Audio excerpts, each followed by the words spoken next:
Hello বন্ধুরা, আমি Rohit channel. American air quality index অনুযায়ী আমরা বর্তমান বিশ্বের সবচেয়ে দূষিত বায়ুর শহরে অবস্থান করছি। আমি বলছি পাকিস্তানের লাহোরের কথা। এখানে বায়ু দূষণের ফলে মানুষের গড়ায়ু থেকে 5 বছর কমে যায়। লাহোর শহর পরিবেশ দূষণের একটি উৎকৃষ্ট উদাহরণ। মানুষের হাতে যে প্রাকৃতি ধ্বংস হচ্ছে তার একটি বড় নমুনা হচ্ছে এই শহরটি। চলুন বিশ্বের সবচেয়ে দূষিত শহরটি একটু ঘুরে দেখা যাক।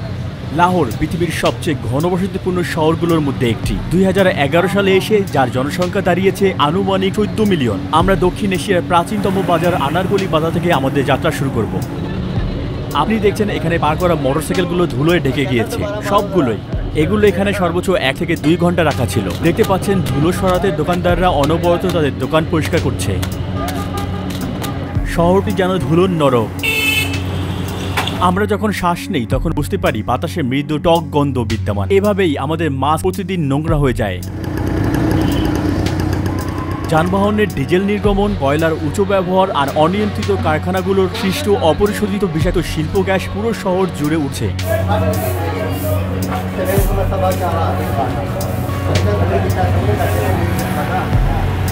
দেখুন কি পরিমাণে ধুলা। দোকানদাররা সবচেয়ে বেশি বিপদে আছে এই ধুলো নিয়ে। যখনই কথা বলছি আমার মুখ ধুলোয় ভরে যাচ্ছে। মাঝে মাঝে ফেলার সময় আমার মুখ লাল কাদার মতো হয়ে যাচ্ছে, যেটা চরম বিরক্তিকর। এখানকার অধিবাসীরা অনেকেই ফুসফুস ক্যান্সারে আক্রান্ত হয়ে মৃত্যুবরণ করছে। মাঝে মাঝে যখন আমি এইভাবে ঘামি, আমার শরীরের ধুলোগুলো ঘামের সাথে মিশে গিয়ে কাদায় পরিণত হচ্ছে। এখানে ঘাম একটি ভয়াবহ ব্যাপার।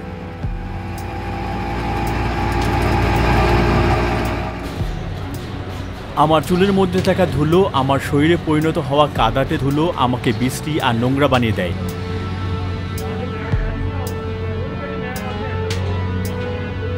এখানে শ্বাস নেওয়া মানে প্রতিদিন 15টা করে সিগারেট খাওয়ার সমান। আপনি দেখতে পাচ্ছেন বিল্ডিং থেকে যে পানি বাইরে আসছে তা সরাসরি রাস্তায় নর্দমায় গিয়ে পড়ছে। এটা আসলে নর্দমাও নয়, কারণ নর্দমাগুলো মাটির নিচে থাকে সাধারণত। আমরা এখন বাজারে জনবহুল স্থানে, এখানে সর্বত্রই নর্দমার বজ্র। জীবন থেমে নেই, সব জায়গা থেকে মানুষ বের হচ্ছে। এখানে পয় নিষ্কাশন চলতে থাকে, জমে থাকা আবর্জনা। আপনি ওইখানে কষাইয়ের দোকান দেখছেন, সেখানেও নর্দমা বয়ে চলছে। ধাতু পদার্থ আর বিষাক্ত ধাতু যেমন তামা, ম্যাগনেসিয়াম, দস্তা, সেলেনিয়াম ও আর্সেনিক, এগুলো পড়ানোর ফলে যে ধূলিকণা জন্ম হয় তা আকারে 2.5 মাইক্রনেরও কম ব্যাসার্ধের এবং মানুষের চুলের পুরুত্বের চেয়েও 33 গুণ ছোট আকারের হয়। যেহেতু এরা আকারে ছোট এবং হালকা, তাই ভারী কণার তুলনায় এরা বেশি সময় বাতাসে বাঁচতে পারে। আর আকারে ছোট হয় এরা নাকের ফিল্টার সিস্টেম অতিক্রম করে ফুসফুসে প্রবেশ করতে পারে। তারপর এই ধূলিকণা কৌশিক নারীর জাল অতিক্রম করে মানুষের রক্ত প্রবাহের ভিতরে প্রবেশ করে। তারপরে সৃষ্টি করে বিভিন্ন ধরনের রোগ, যেমন হৃদরোগ, ফুসফুস ক্যান্সার, চোখের সংক্রমণ, হাঁপানি, ব্রঙ্কাইটিস, শ্বাসযন্ত্রের ব্যাধি, এমনকি অকাল প্রসবের কারণও হতে পারে, যা মস্তিষ্ক বিকাশে নেতিবাচক প্রভাব ফেলে। এমনকি পরবর্তী প্রজন্মের জেনেটিক ব্যাধির কারণও হতে পারে। অসম্ভব খারাপ দুর্গন্ধ ছড়াচ্ছে, অনেক খারাপ দুর্গন্ধ ছড়াচ্ছে এখানে, মানে অনেক ঝাঁঝালো দুর্গন্ধ। সর্বত্রই মাছি উড়ে বেড়াচ্ছে। এগুলো আমাদের যে কারো মুখে ঢুকতে পারে, তাই আমরা কখনোই মাস্ক খোলার দুঃসাহস করি না। মহামারী মাস্ক পরার একটি কারণ মাত্র। জানি না তারা কিভাবে বেঁচে আছে। তারা নিজেদের মানিয়ে নিয়েছে, যেটা বিদেশিদের পক্ষে খুবই কঠিন। ইউএস এনভায়রনমেন্টাল প্রোটেকশন এজেন্সির রিপোর্ট অনুযায়ী PM 2.5 এর মান 50-এর উপরে থাকলে তা খুবই ক্ষতিকারক। কত দেখাচ্ছে? 303, 328, 352 বেড়েই চলছে।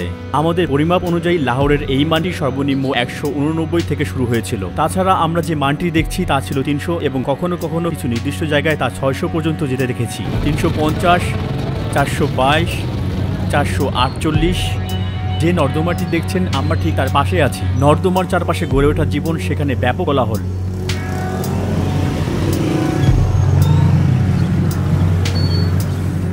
পাকিস্তানের এয়ার কোয়ালিটি ইনিশিয়েটিভের 2018 সালের একটি প্রতিবেদন অনুসারে লাহোরে বায়ু দূষণের মাত্রা গ্রহণযোগ্য নিরাপদ মানের চেয়েও 9 গুণ বেশি ক্ষতিকারক। বাতাসে বেশি থাকা ধূলিকণার কারণে এখানে প্রতি বছর কমপক্ষে 1 লক্ষ মানুষ প্রাণ হারায়, বেশিরভাগই শিশু। Air quality life index agency উল্লেখ করেছে যে লাহোরের বাসিন্দাদের গড়ায়ু প্রায় 5 বছর কমে গিয়েছে। দেখুন, আমরা আবারও একই রাস্তা হাঁটছি, হঠাৎ করে একটি মোটরসাইকেল ট্রাফিক দেখা দিয়েছে। এটি অতিক্রমের অপেক্ষা করছি। চলুন বাতাস পরীক্ষা করি। এটা 600।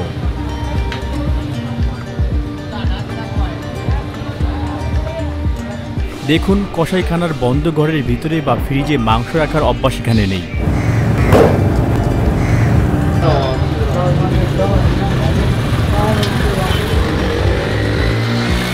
আনারকলিতে যেখানে আমরা স্থানীয় বাসিন্দাদের জীবন পরীক্ষা করছি, সেখানে আমরা একটি ডায়াপার দেখতে পেলাম। ডায়াপারটি ব্যবহার করার পরে ফেলে দেওয়া হয়েছে। মাছের দোকানের পাশে মাছের কাটা মাথা এবং উচ্ছিষ্ট আলাদা করে পশুদেরকে খেতে দেওয়া হচ্ছে। এখানে ইঁদুর এবং চিকারা এই রাস্তায় ঘুরে বেড়ায়, আর মাছিদের উৎপাতের কোনো অন্ত নেই।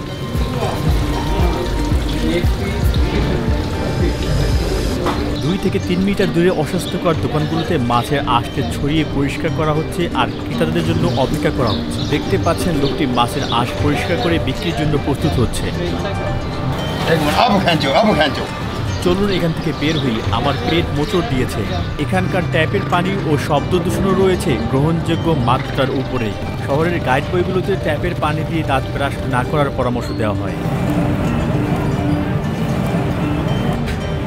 যারা দোকানে বসে স্ন্যাক্স কিনে খেয়েছেন তারা সবাই একটি সাধারণ ট্যাবেই সবাই মিলে হাত ধুয়ে নিচ্ছেন। আমরা এখন লাহোরের একটি পরিচ্ছন্ন পার্কে আছি। নগরীতে অনেক নোংরা এলাকা থাকলেও এখানকার পার্কগুলোকে পরিচ্ছন্ন রাখা হয়ে থাকে। শপিং সেন্টারে পুরুষ এবং মহিলাদের জন্য আলাদা প্রবেশদ্বার রয়েছে। পুরুষদের একা প্রবেশের অনুমতি নেই, আমাদের অনুমতি দেওয়ার কারণ আমরা বিদেশি।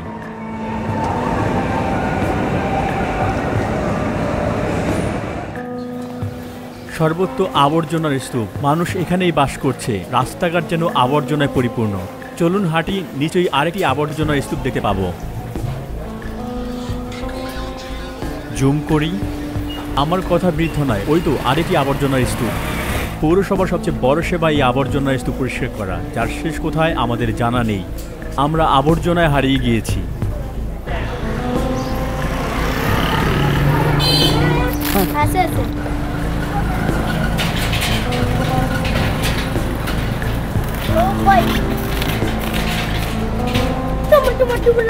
আমি কোথাও আবর্জনা রাখার ঝুড়ি দেখলাম না। হ্যাঁ, কিছু জায়গায় আবর্জনা রাখার ঝুড়ি আছে, কিন্তু বসবাসের জায়গাগুলো এতটাই অলিগলি যে পৌরসভা আবর্জনা ঝুড়ি রাখতে পারেনি। এখানকার মানুষ তাদের আবর্জনা খালি জায়গায় ফেলে দেয়। আমি যে ঝুড়ির কথা বলছি তা শুধুমাত্র হাইওয়েতে দেখা যায়, কিন্তু এখানে ময়লা ফেলার ঝুড়ি রাখলে যানজটের মাত্রা আরো বেড়ে যাবে। আমার মনে হয় শহরের সবচেয়ে বড় সমস্যা হচ্ছে কোথাও ফুটপাত নেই। আপনি দেখছেন যেখানে যাচ্ছি সেখানে পথচারী রয়েছে, এই দিকটা বন্ধ। যাই হোক, কোনো ফুটপাত নেই, হাঁটার কোনো জায়গা নেই। লাহোর এমন একটি শহর যেখানে কুয়াশা পঞ্চম ঋতুতে পরিণত হয়েছে। অক্টোবর থেকে ডিসেম্বর পর্যন্ত ধূলিকণা, বিষাক্ত গ্যাস, বায়ুর চাপ এবং তাপমাত্রার পরিবর্তন এবং পশ্চিমালি বাতাসের প্রভাবে মাটির কাছাকাছি একটি স্তরে আটকে পড়ে। কুয়াশার মৌসুমে ট্রপোস্ফিয়ার স্তরে থাকা ওই বিষাক্ত কণাগুলো প্রায় পুরো শহর গ্রাস করে ফেলে। শীতকালে এটি চূড়ান্ত আকার ধারণ করে। লাহোরে আমাদের ভ্রমণটি গ্রীষ্মকালে হলেও সন্ধ্যায় যখন বাতাসের তাপমাত্রা কমে যায় তখন আমরা ধূসর এই কুয়াশার স্তরটি লক্ষ্য করেছি। এই মাসগুলো বিষাক্ত গ্যাস লাহোরের মহাসড়ক এবং বিমান চলাচলের পথ ঢেকে ফেলে। দৃশ্যমানতা কমে যাওয়ায় হাইওয়ে বন্ধ থাকে এবং কিছু ফ্লাইট বাতিল হয়ে যায়। আবর্জনা এখানে ফেলা খুবই স্বাভাবিক, কিন্তু আমরা তা করব না। দেখুন, খুঁটি এবং বৈদ্যুতিক আরও আবর্জনা ঝুলছে। কখনো কখনো মানুষ তাদের আবর্জনা তাদের বারান্দা বা জানালা দিয়ে রাস্তায় ছুঁড়ে ফেলে।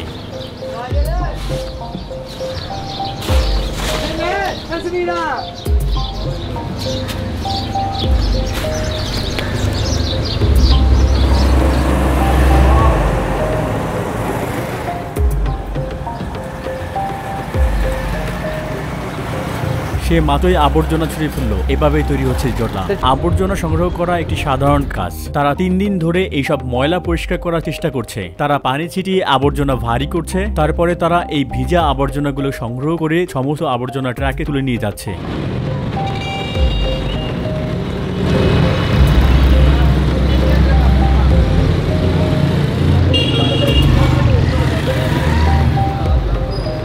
যখন আপনি স্বাভাবিকভাবে রাস্তা দিয়ে হেঁটে যাবেন, আপনি দেখবেন ইঁদুর এবং চিকা মোড়ে রাস্তায় লেগে আছে।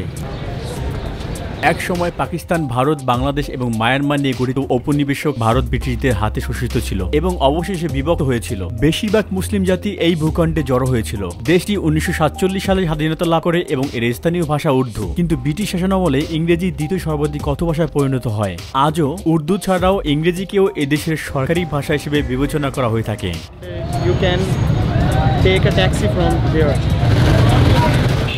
দেশটির জনসংখ্যা এখন 216 মিলিয়ন, কিন্তু সরকারি তথ্য অনুযায়ী এই জনসংখ্যার মাত্র 59% পড়তে এবং লিখতে জানে।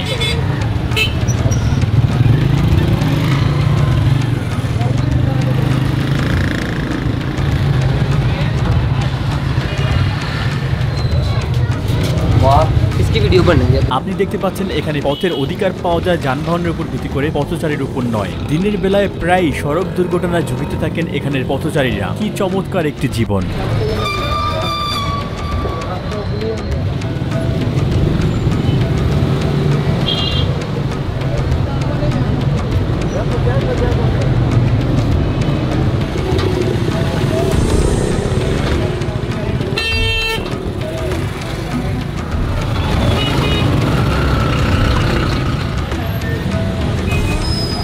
লাহোরে ভারী যানজট এড়ানোর আরেকটি উপায় হলো গলিতে ঢুকে পড়া।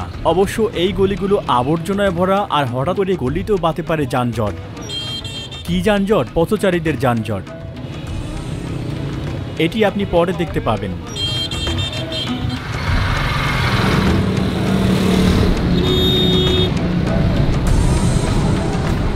একদিকে আছে কসাইরা, তারা মুরগি জবাই করছে, অন্যদিকে মুরগি সেই আবর্জনা খেয়ে নিচ্ছে, আর মাঝখানে চলছে অবিশ্বাস্য পরিমাণে যানজট। এছাড়াও নিষ্কাশনের ধোঁয়া গড়ে তুলেছে এক অনন্য স্থান। রাস্তার বিপরীত দিক থেকে গাড়ি চালানো বা ট্রাকের উপরে বসে পথচারীদের ভ্রমণ এখানে খুবই সাধারণ ব্যাপার। যতটা সম্ভব জিনিসপত্র দিয়ে ট্রাক লোড করা হয় টইটুম্বুর করে। তারা বলল এখানের ব্যবসা খুব জমজমাট। এখানে মানুষ এগুলো বিক্রি করে অনেক টাকা উপার্জন করছে।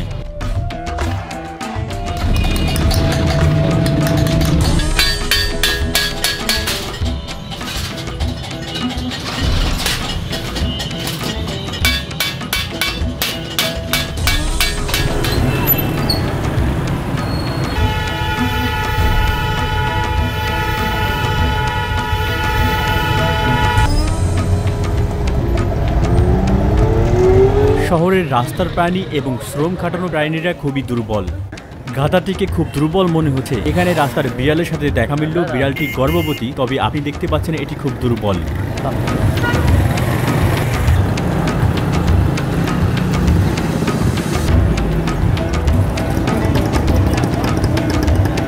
শহরের সর্বত মাথা তুললেই দেখবেন চিল বা ঈগলরা দলে দলে উড়ে বেড়াচ্ছে। তারা এখানে আবর্জনার বজ্র বা ইঁদুর বা চিকা জাতীয় প্রাণীদের খাওয়ার জন্য এসেছে। এদের সংখ্যা অনেক বেশি। চিল, কবুতর, কাক, বিড়াল, কুকুর, মুরগির দেখা পাবেন সবখানেই। চারিদিকে শুধু মশা উঠছে। রাস্তার মাঝখানে গাধা, আপনি দেখতে পাচ্ছেন এটি খুবই দুর্বল গাধা। পশুরা সব জায়গা থেকেই বেরিয়ে আসছে। আমরা খুব জটিল একটি জায়গায় আছি। ট্রাফিক সম্পর্কে বলার কিছুই নেই। একটি আরেকটির সাথে ধাক্কা লাগার মতো অবস্থা। শহরে অনেক প্রতিবন্ধী মানুষ। কোলাহলপূর্ণ যানজট অনেক সময় এই কারণেই হয়ে থাকে। কেউ কেউ গৃহহীন, কেউ কেউ আবার বেকার। পুরুষদের একে অপরের হাত ধরে হাঁটা শহরের একটি সাধারণ দৃশ্য।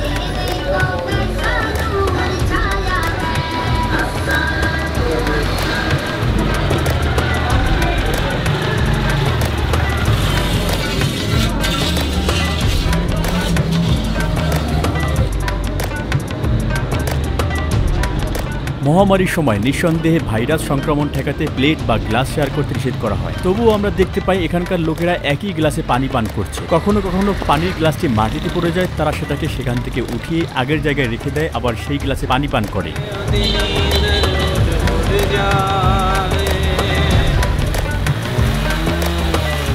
যেহেতু বৈদ্যুতিক তারগুলো মাটির নিচ দিয়ে যায়নি, তাই বিদ্যুৎ লাইন নষ্ট হলে তা মেরামতের জন্য প্রচুর সময় নষ্ট হয়। এই তারগুলো বিপজ্জনক একটা দূরত্বে ঝোলানো, যেখানে পথচারীরা সহজেই বিদ্যুতের সংস্পর্শে আসতে পারে।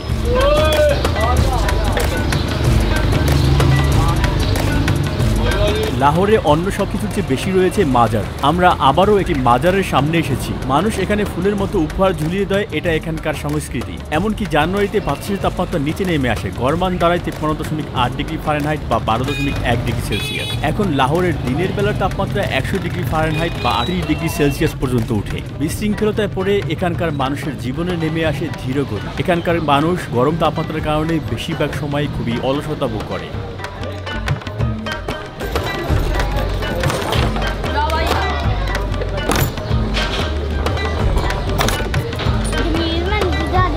পাকিস্তানের আইন অনুযায়ী শহরে অ্যালকোহল বিক্রি করা নিষিদ্ধ, তবে বিদেশিরা এবং অমুসলিমরা নির্দিষ্ট পয়েন্টে গিয়ে এগুলো কিনতে পারবে। মোটরসাইকেল ও রিকশার ব্যবহার এখানে খুব প্রচলিত।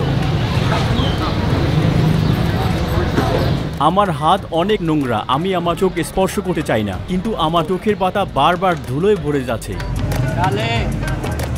আমরা একজন ফেরিওয়ালার দেখা পেয়েছি, তবে এই ফেরিওয়ালা অন্যান্য সাধারণ ফেরিওয়ালার মতো নয়। সে ভিন্ন কাজ করে, পাখি ধরে খাঁচায় ভরে রাখে এবং টাকার বিনিময়ে মুক্তি দেয়। একটি পাখির মুক্তিপণ 100 রুপি, যা 60 সেন্টের সমান। সে বলেছে 60 সেন্ট করে পাখি মুক্তি দেবে। এখানে প্রায় 10টি পাখি আছে, আর আমরা তাকে সব কয়টি পাখি মুক্ত করে দিতে বলবো।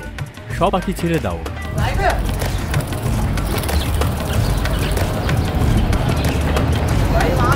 আমি আশা করছি এই পাখিগুলো আপাতত মুক্ত। বেকারত্বের কারণে কিছু লোক সকালে পাখি ধরে রাখে, আর জনপ্রিয় জায়গা পর্যটকদের সাথে টাকার বিনিময়ে এই পাখিদের খাঁচা থেকে মুক্তি করে দেয়। মহিলাটি মোটরসাইকেলে করে একটি আলমারি নিয়ে যাচ্ছে।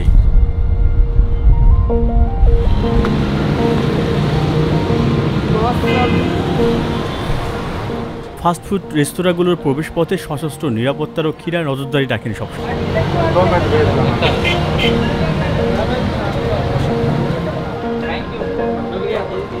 আপনার বন্দুকটি কি লোড করা? ভিক্ষাবৃত্তি খুবই সাধারণ, বিশেষ করে হিজড়া ভিক্ষুক খুবই বেশি। আমরা একজন লোকের দেখা পেয়েছি যে আমাদের বেঁচে যাওয়া বিস্কুটটি খেতে চাচ্ছে।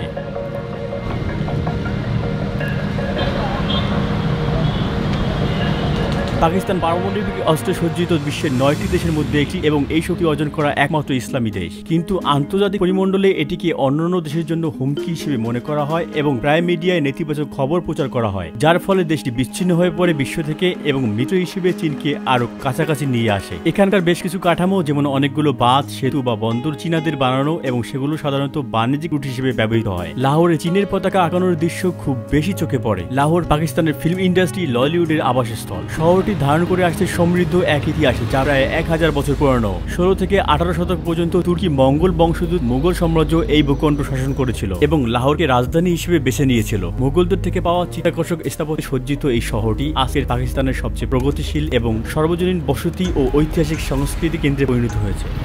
মুঘল শাসনামলে 1973 সালে সমাপ্ত হওয়া এই বাদশাহী মসজিদে প্রায় 1 লক্ষ লোক একত্রে নামাজ আদায় করতে পারে এবং এর মিনারগুলো তৈরি করা হয়েছিল 2 ডিগ্রি ব্যাজ্যিক কোণে, যাতে সেগুলো ভূমিকম্পের সময় নামাজরত মুসলিমদের উপর না পড়ে। লাহোর ক্যাসেল, যা ইউনেস্কোর একটি বিশ্ব সাংস্কৃতিক ঐতিহ্যবাহী নাম, এবং শালিমার গার্ডেন নির্মিত হয়েছিল পৃথিবীর স্বর্গের অনুভূতি পাওয়ার জন্য। সেটির অবস্থানও এই শহরটিতেই।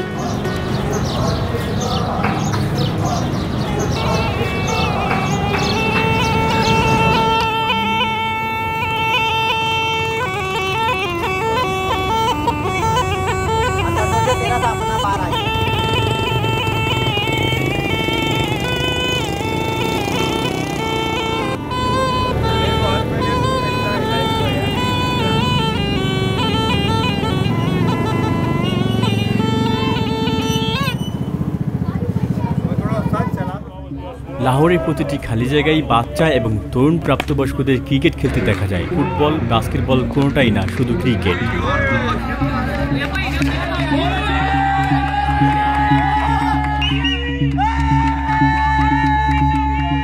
বিশ্বের এই সবচেয়ে বায়ুমণ্ডলীয় দূষিত শহরে বায়ুর গুণমান শোধন করার জন্য ব্যয় করা হয় অর্থ, এবং দূষণের ফলে কাজের বিঘ্নতার কারণে প্রচুর অর্থনৈতিক ক্ষতি গুনতে হয়। উদাহরণস্বরূপ 2017 সালে বায়ু দূষণের আনুমানিক অর্থনৈতিক বোঝা দাঁড়ায় পাকিস্তানের জিডিপির মোট 5.88% বা 47.8 বিলিয়ন মার্কিন ডলার। নাগরিকদের গণপরিবহন ব্যবহার করতে উৎসাহিত করা হয়। এখানের মানুষদেরকে অন্যদের সাথে নিয়ে যানবাহন শেয়ার করে ব্যবহার করার পরামর্শ দেওয়া হয়। ট্রিপ শেয়ার করার জন্য এমনকি মোবাইল অ্যাপও রয়েছে। গত বছর পাঞ্জাব প্রাদেশিক দুর্যোগ ব্যবস্থাপনা কর্তৃপক্ষ 17 1818টি ইটভিটা এবং 2658টি কারখানা পুনর্ কাজ করার জন্য সিল করে দেয় এবং 11,782টি যানবাহন বাজেয়াপ্ত করে। তাছাড়া পরিবেশের ক্ষতি করার অভিযোগে 544 জনকে গ্রেপ্তার করা হয়। সমস্যার সমাধানে মধ্যম এবং দীর্ঘমেয়াদী পদক্ষেপ নিতে হবে। ট্রাফিকে থাকা যানবাহনের ধোঁয়ার পরিমাণ সীমিত করা, বৈদ্যুতিক যানবাহন বাড়ানো, জনসংখ্যা নিয়ন্ত্রণ করা, ধোঁয়া নিয়ন্ত্রণ ব্যবস্থা করে পরিচালিত শিল্প প্রতিষ্ঠানগুলো পরিদর্শন করা এবং পরিবেশ বান্ধব বৈদ্যুতিক উৎসগুলোর ব্যবহার সমাধান পদক্ষেপ হতে পারে।